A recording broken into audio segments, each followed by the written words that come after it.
OpenAI reportedly wants all AI companies to give the U.S. government a stake in their businesses.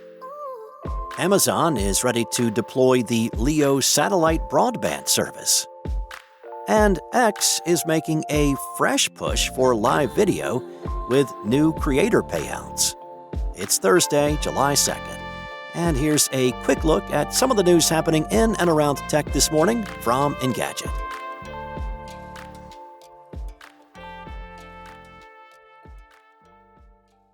OpenAI's Sam Altman has reportedly been in talks with the U.S. government to ensure his company's path towards achieving its goals remains free of political hurdles. According to the Financial Times, Altman has suggested giving the government a 5% stake in the company in order to share the spoils of the AI boom with the public. But his idea doesn't only involve OpenAI.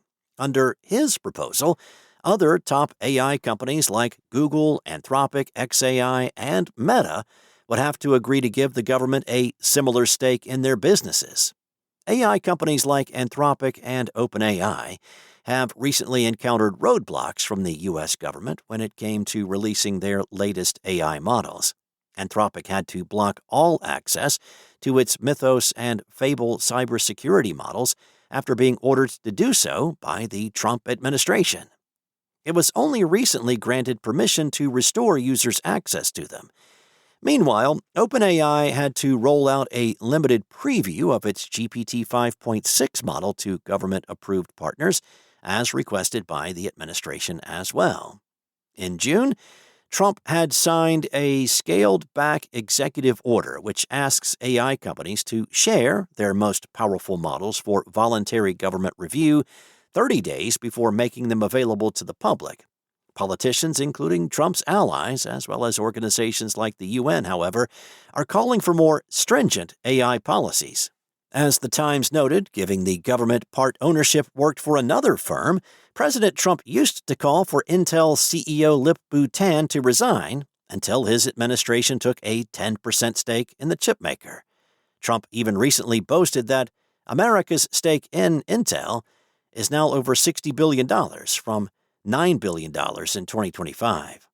Altman and other OpenAI executives reportedly floated the idea of having leading AI developers give a 5% equity to sovereign funds such as the Alaska Permanent Fund, which pays dividends to the state government and residents.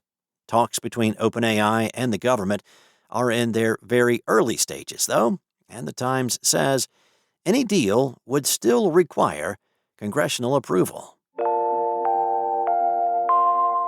A United Launch Alliance Atlas V rocket left for space in the early hours of this morning, bringing 29 Amazon LEO satellites with it. Amazon says the rocket has successfully deployed the satellites and that it has already established contact with them in orbit, as well as ensured that they were in working condition. All that remains is raising the satellites to their assigned operational altitude of 392 miles, after which LEO will be ready to begin providing customers access to its satellite broadband service. This ULA launch, which took off from Florida's Cape Canaveral Space Force Station, brings the total number of operational LEO satellites to over 390.